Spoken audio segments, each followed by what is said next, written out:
अस्सलाम वालेकुम। कैसे हैं आप सब? मैं उम्मीद करती हूँ कि आप सब बिल्कुल खैरियत से होंगे। आज के इस लेक्चर में हम देखेंगे एक्सरसाइज 2.5। ठीक है, एक्सरसाइज सॉल्व करने से पहले कुछ ऐसे कॉन्सेप्ट हैं जो हम डिस्कस कर लेंगे। इन कॉन्सेप्ट को समझने के बाद एक्सरसाइज सॉल्व करना बहुत आसान हो जाएगी। सबसे पहले हमें पता होना चाहिए कि कॉम्प्लेक्स नंबर्स क्या होते हैं। पिछले लेक्चर्स में हमने देखा कि रियल नंबर्स। ठीक है, अब हमने नेक्स्ट जो लेक्चर्स हैं वो किस पे बेस कर रहे हैं? कॉम्प्लेक्स नंबर्स पे। कॉम्प्लेक्स नंबर क्या होता है, इसकी डेफिनेशन क्या है? A number of the form z equals to a plus b i where a and b are real numbers and i equals to -1 square root is called a complex number. ठीक है, i को क्या कहते हैं? Aorta. ठीक है, और इसकी जो अगर आपको क्वेश्चन में इस तरह से i गिवन है तो आप इसकी जगह पर -1 स्क्वायर रूट लिख सकते हैं। ठीक है, उसके बाद रियल एंड इमेजिनरी पार्ट। हमने क्वेश्चन जब इस एक्सरसाइज में सॉल्व करना है तो हमें क्या कहा जाएगा? रियल और इमेजिनरी पार्ट को अलग करें, या इस तरह से हमें क्वेश्चन होंगे तो वो हम किस तरह से कर सकते हैं? जो क्वेश्चन आपको गिवन होगा आपको पता होना चाहिए ना कि इसका रियल पार्ट कौन सा है और इमेजिनरी पार्ट कौन सा है। Set of complex numbers is noted by C. ठीक है, अब सी जो है वो किस तरह से हम इसको पढ़ेंगे?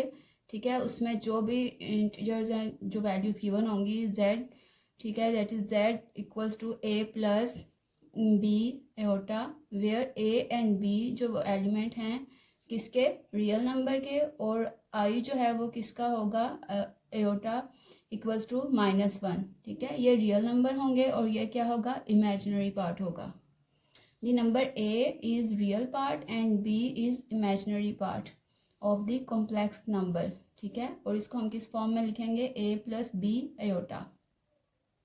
These are denoted as a equals to, ठीक है, रियल जो पार्ट है उसको इस तरह से हमने लिखना है r e, और z में उसकी हमने वैल्यू लिख देनी है, और b जो इमेजिनरी पार्ट है उससे हमने कैसे करना है? b equals to i m लिखेंगे, और जो भी उसकी वैल्यू होगी वो इस तरह से z नंबर जो मैंने लिखा है यहाँ पे उसकी वैल्यू लिख देंगे।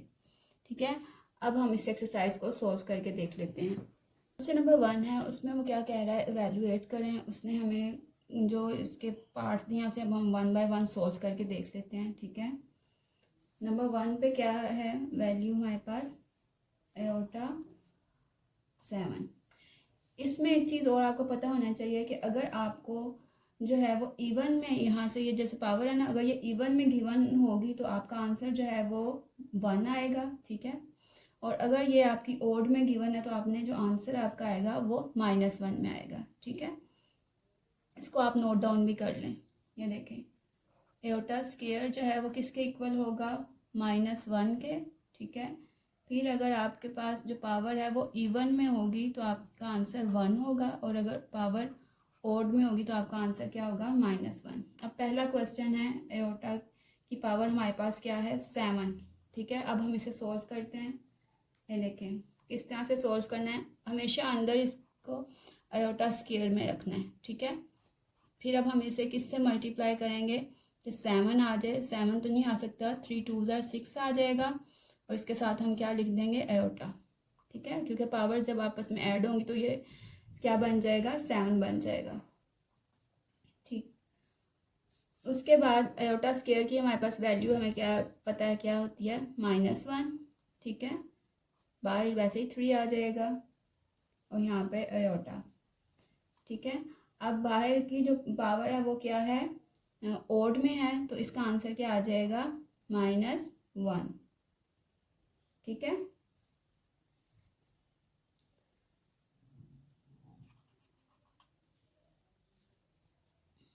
उसके बाद इसका जो सेकंड पार्ट है वो कर लेते हैं। उसका वैल्यू क्या है हमारे पास? एयोटा 50। ठीक है, अब पहला स्टेप क्या होता है हमेशा? Aorta square. अब हमने देखना है किससे मल्टीप्लाई करेंगे। 50 आ जाए तो 25 से करेंगे। ठीक है, अब एयोटा स्क्वायर किसके इक्वल है? -1 के।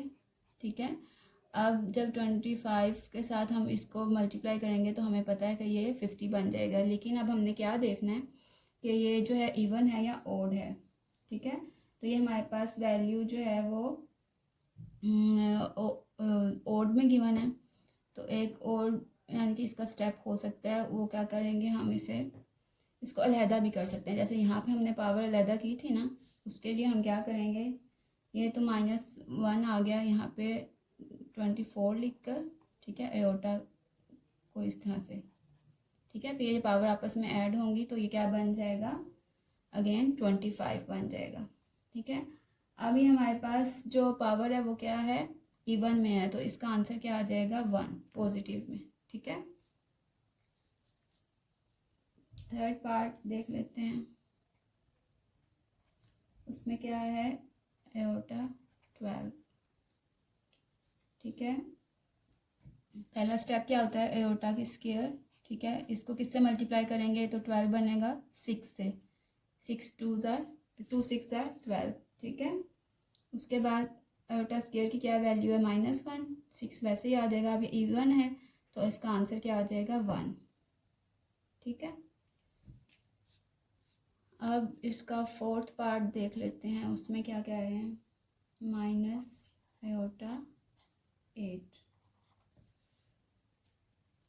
पहला स्टेप हमारा क्या होता है, हमने इसको कन्वर्ट कर लेना है,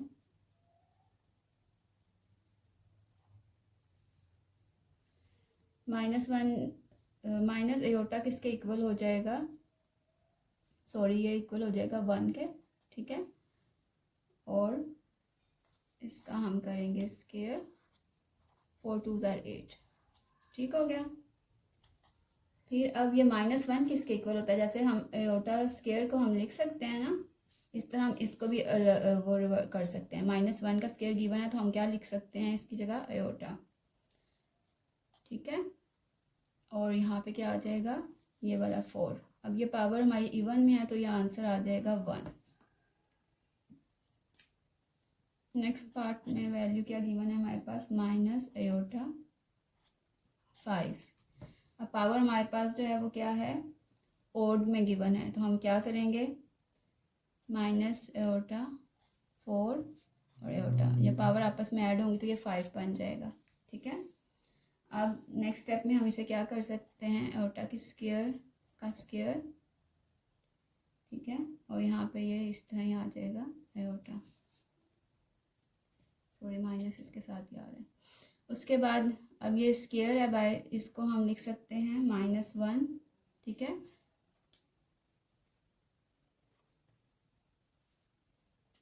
अब एयोटा की -1 को हमने लिख लिया, सॉरी ये जब हम इसको ये पावर्स में कर रहे हैं तो ये माइनस इधर भी आएगा इसके साथ भी, ठीक है। अब ये जो -1 है इसकी पावर क्या है, इवन में है, ठीक है। तो यहाँ पे हमारा आंसर क्या आना चाहिए, 1, ठीक है। तो 1 को जब हम इससे मल्टीप्लाई करेंगे माइनस एयोटा से, तो ये क्या आंसर आ जाएगा आपके पास, -एयोटा, ठीक है।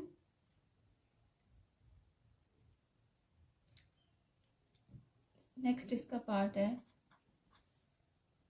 एयोटा 27। सॉरी ये जो हमारा फर्स्ट क्वेश्चन था इसमें जब हमने ये -1 लिखा था इसके साथ भी एयोटा, जब ये इससे मल्टीप्लाई होगा तो ये हमारे पास आंसर आएगा -एयोटा, ठीक है। इसको भी करेक्ट कर लें, ये इसका आंसर है। चलें अब एयोटा की स्क्वायर करेंगे। अब देखेंगे हम के स्क्वायर को किससे मल्टीप्लाई कराएं, हमारे पास 27 आए, 27 तो नहीं आ सकता, 13 2 26 हो जाएगा और साथ हम एयोटा लिख देंगे, पावर आपस में ऐड होंगी तो ये 27 ही बन जाएगा। एयोटा स्क्वायर को हम -1 में कन्वर्ट कर सकते हैं, ठीक है।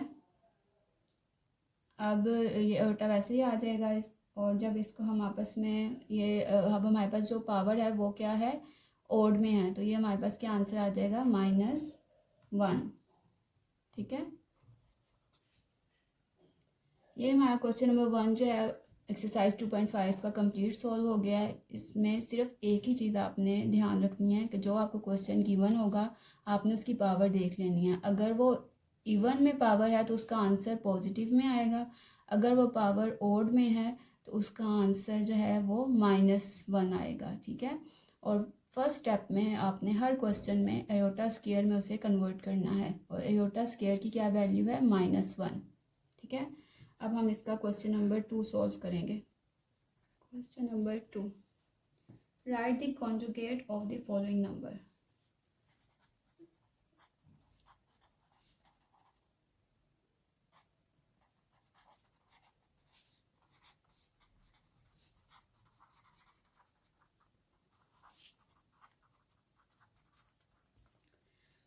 अब इसमें जो वर्ड गिवन है कॉन्जुगेट, इसका आपको मतलब पता होना चाहिए। ठीक है, फिर ही आप क्वेश्चन सॉल्व कर सकते हैं। तो सिंपली हमने क्या करना है, जो भी हमें वैल्यू गिवन होगी हमने उसका साइन चेंज कर लेना है, तो वो उसका कॉन्जुगेट बन जाता है। ठीक है, अब इसके कुछ पार्ट्स हैं, वो 1 बाय 1 हम सॉल्व करके देखते हैं। z equals to 2 + 3 iota. ठीक है, तो जब आपने इसका कॉन्जुगेट लेना है तो सबसे पहले आपने इसके ऊपर क्या लगा देनी है, बार। ठीक है, बार लगा देनी है और इसका जब हम कॉन्जुगेट लेंगे तो ये हमारे पास क्या आंसर आ जाएगा, 2 वैसे ही। और ये जो अयोटा के आगे वाला जो साइन है ना, हमेशा इसको आपने चेंज करना है। ठीक है, तो ये माइनस हो जाएगा 3 अयोटा और ये आपका क्वेश्चन सॉल्व। सिर्फ एक स्टेप में सॉल्व होने वाला ये क्वेश्चन है। सेकंड पार्ट है इसका, z equals to 3 - 5 iota. Conjugate के लिए आपने z के ऊपर बार लगा देनी है। ठीक है, अयोटा के साथ वाला जो साइन है, पहले वाला जो साइन है उसे चेंज कर देना, ये प्लस हो जाएगा और ये आपका क्वेश्चन सॉल्व। इसी तरह से इसके सारे पार्ट हो जाएंगे। थर्ड पार्ट है z equals to minus iota. ठीक है, तो ये आपका क्या आ जाएगा, इसका हम बार लेंगे, अयोटा से पहले वाला साइन चेंज हो जाएगा, तो ये आपका पॉजिटिव में आंसर आ जाएगा। ठीक हो गया। अब इसका फोर्थ पार्ट जो है वो क्या है, z इक्वल्स टू -3 + 4 अयोटा। इसके ऊपर बार लगा देंगे, ये वाला साइन नहीं चेंज करना, इसको वैसे ही रहने देना है। अयोटा से जो पहले वाला साइन है उसको आपने चेंज कर लेना है, तो ये आपका कॉन्जुगेट आ जाएगा। फोर्थ पार्ट भी हो गया। अब फिफ्थ पार्ट में क्या कह रहा है, z इक्वल्स टू -4 - अयोटा। इसके ऊपर आपने बार लगा देनी है। ठीक है, -4 उसी तरह, और अयोटा से पहले जो साइन है उसको आपने चेंज कर देना है और ये आपका कॉन्जुगेट आ जाएगा। नेक्स्ट सिक्स पार्ट में क्या कह रहा है, z इक्वल्स टू अयोटा -3। तो हमने अयोटा से पहले वाला साइन चेंज करना होता है। ठीक है, z के ऊपर बार और इसके साथ प्लस है, तो यहाँ पे क्या आ जाएगा, माइनस अयोटा, ये वाला साइन उसी तरह से। तो ये आपका क्वेश्चन नंबर 2 भी सॉल्व हो गया। क्वेश्चन नंबर 3 में अब वो क्या कह रहा है ये देख लेते हैं। Right the real and imaginary part. Right the real and imaginary part of the following numbers। हमने इसकी डेफिनेशंस में देख लिया था कि रियल और इमेजिनरी पार्ट किस तरह से अलग करते हैं, तो ये भी बहुत आसान है। ठीक है, डेफिनेशन और कॉन्सेप्ट अगर क्लियर हो जाए तो एक्सरसाइज सॉल्व करना बहुत आसान हो जाती है। अब हमें पता है कि हमने रियल पार्ट को किस तरह से लिखना है, RE। ठीक है, Z इसी तरह से, और रियल पार्ट इसका क्या है 1, और इमेजिनरी पार्ट को किस तरह से हमने लिखना है IM। ठीक है, स्मॉल ब्रैकेट में Z, और इमेजिनरी पार्ट में हमने लिख देना है अयोटा के साथ जब कोई वैल्यू ना हो तो इसका मतलब क्या है 1। ये आपका आंसर। सेकंड पार्ट में अब देख लेते हैं, z इक्वल्स टू -1 + 2 अयोटा। पहले हम इसका रियल पार्ट लिखेंगे। ठीक है, जो कि है हमारे पास -1, फिर इसका हम लिखेंगे इमेजिनरी पार्ट जो कि है हमारे पास 2। ठीक है, थर्ड पार्ट देख लेते हैं, उसमें क्या कह रहे हैं, z इक्वल्स टू -3 अयोटा + 2। अब हम इसका रियल पार्ट लिखेंगे। पहले रियल पार्ट क्या है इसका 2, और अब हम इसका इमेजिनरी पार्ट लिखेंगे जो कि है हमारे पास -3, ठीक है, एयोटा के साथ वाली वैल्यू। अब हम इसका नेक्स्ट पार्ट देख लेते हैं, fourth part, z equals to -2 iota. पहले हम इसका रियल पार्ट लिखेंगे, फिर हम इसका इमेजिनरी पार्ट लिखेंगे। रियल पार्ट क्या है इसका -2, इमेजिनरी पार्ट क्या है इक्वल्स टू -2, ठीक है। ये एयोटा के साथ वाला इमेजिनरी पार्ट है और ये पहला इसका क्या है real part. Next fifth part में देख लेते हैं क्या कह रहे हैं, z इक्वल्स टू -3 एयोटा, ठीक है। अब इसका जो रियल पार्ट है वो तो हमारे पास कुछ भी गिवन नहीं है, तो हम वहाँ पे 0 लिख देंगे। इमेजिनरी पार्ट जो है वो क्या है हमारे पास -3। नेक्स्ट पार्ट है इसका last 6 part, z equals to 2 + 0 aorta.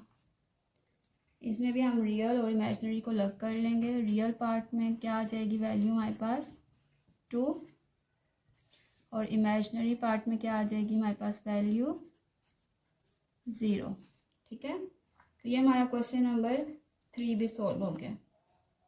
Next है क्वेश्चन नंबर 4। उसमें क्या कह रहा है, फाइंड द वैल्यू ऑफ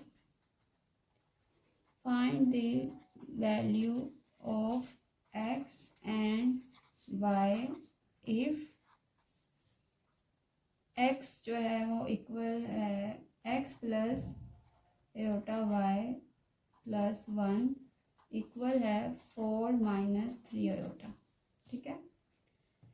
हमने x और y की वैल्यू जो है इसमें से फाइंड आउट कर लेनी है। तो ये क्या हो जाएगा हमारे पास, पहले इसको हम लिख लेते हैं अरेंज करके। एयोटा y इक्वल्स टू आ जाएगा -3 एयोटा, ठीक है। y इक्वल्स टू -3, ठीक है। ये एयोटा से कैंसिल हो जाएगा। अब x की वैल्यू निकाल लेते हैं।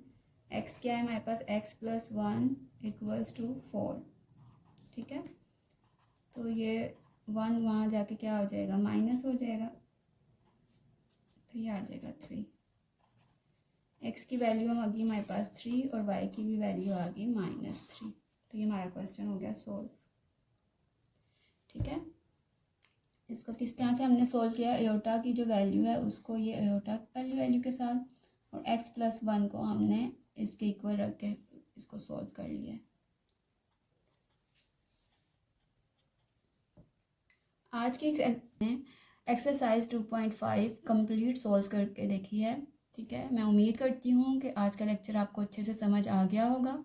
आपने इसकी मज़ीद प्रैक्टिस कर लेनी है। मिलते हैं हमें नेक्स्ट लेक्चर में, तब तक के लिए अपना बहुत ख्याल रखें। अल्लाह हाफिज़।